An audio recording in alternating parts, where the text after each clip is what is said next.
One topic that continues to come up throughout our course is rounding. A lot of our answers we enter in decimal form, and it does require rounding to different place values. And so we're going to look at a little bit, we're going to work a couple problems on just how to round.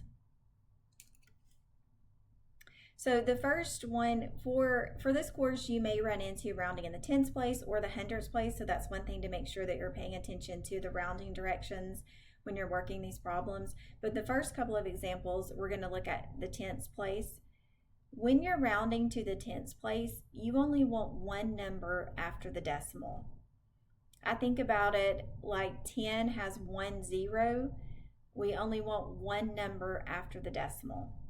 That's something to check. If your directions say round to the tenths place, when you enter your answer, check and see, do I only have one number after the decimal? So for this first one, we have 45.23. The digit that's in the tenths place is the 2. So the 2 is our tenths place. I do have a decimal video posted where I go over place value. We do look a little bit at rounding. It's the full length class video for decimals. If you want to just kind of look at the first part, we talk a little bit about place value in that video. But the 2 is our tenths place. Now when we're rounding, I'm going to underline the value that I'm rounding to, the tenths place, and I only look at the number directly to the right of it, which is the 3. If this number, the 3, is 5 or greater, the underlined number rounds up 1. Okay, so I underline the value in the tenths place. I look at the number directly to the right of it. If that number, so if this number right here is 5 or greater, the underlined number bumps up 1. If it's less than 5, the underlined number stays the same. So the only choices that I have for my answers would be 45.2 or 45.3.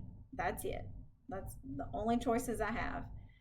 Since this number here, this 3, is less than 5, the underlined number stays the same, making this answer 45.2.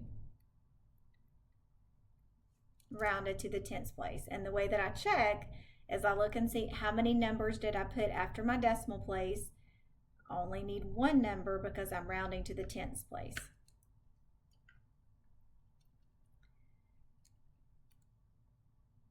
For number 2, I have 9.78. I want to round that to the tenths place. The digit that's in the tenths place is a 7. I'm going to underline that. I look at the number directly behind it, which is an 8. This number tells me if I'm going to round up or not. This number is 5 or greater, which means the underlined number needs to bump up 1. That would make that 9.8, right? If I'm rounding to the tenths place, my choices are either 9.7 or 9.8. And since this number is 5 or greater, the underlined number moves up, making it 9.8.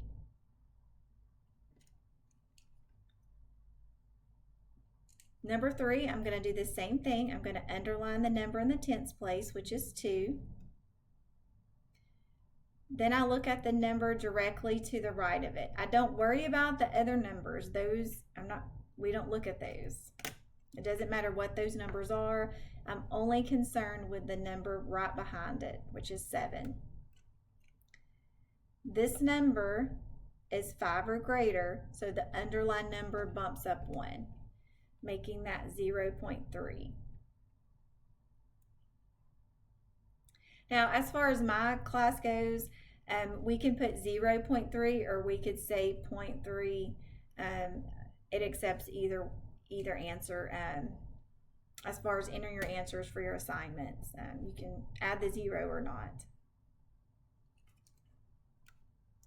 So that's rounding to the tenths place, one number after the decimal. When we round to the hundredths place, 100 has 2 zeros. We're going to have 2 numbers after the decimal in our final answer. So I'm going to write my decimal point, and I'm going to have 2 numbers after that decimal. If I look at number 4, the number that's in the hundredths place is a 2.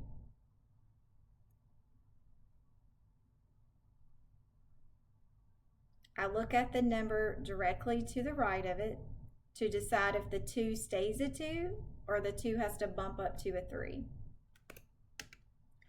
This tells me I'm looking at the 8. It's 5 or greater. That means the 2 needs to bump up to a 3.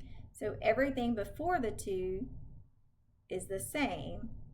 The 2 changes to a 3 and everything else falls off, goes away. We only write 2 numbers after the decimal if we're rounding to hundredths place.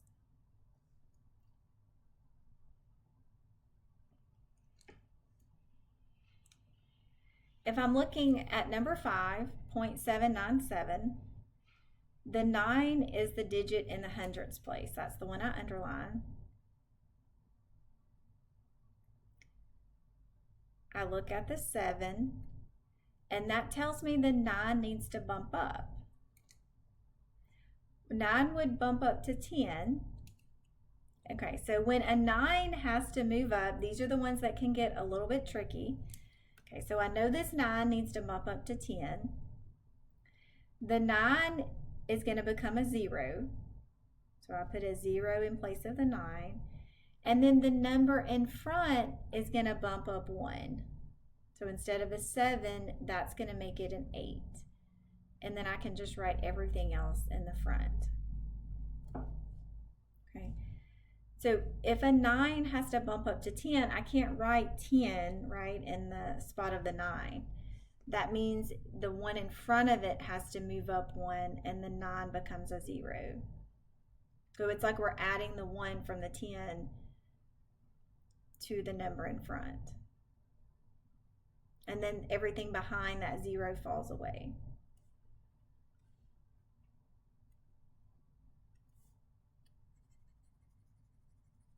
So again, the 9 needs to bump up because the 7 is greater than 5. So the 9 needs to bump up. The 9 is going to become a 0. The number in front is going to bump up 1 to 8. And then I just bring down everything else that was in front of it. And again, I can say 0.80 or I can say 0.80 either way.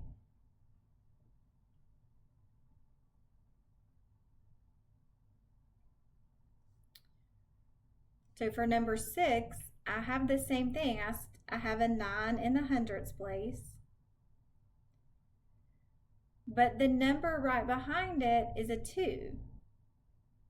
That means the 9 is going to stay a 9. It's not going to bump up because the 2 tells me that 9 has to stay. So everything else stays the same. The 9 stays, and then everything else falls off. I don't write, because I want to round to the hundredths place, so I don't write any more digits.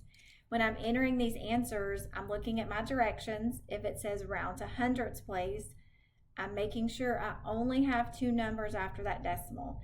And that's something when students make mistakes, sometimes with what I see they miss is the rounding part of the problem. They'll work the problem correctly, and then the rounding will be wrong. So just double check that when you're entering your answers. Look at what place value that you're rounding to. If it's tenths place, you should only have 1 number after the decimal. 10 has 1 0. If you're rounding to the hundredths place, you should only have 2 numbers after the 0. If you were rounding to thousands place, you would have 3 numbers after the after the decimal point. So hundredths place, 2 numbers after the decimal. Tenths place, 1 number after the decimal.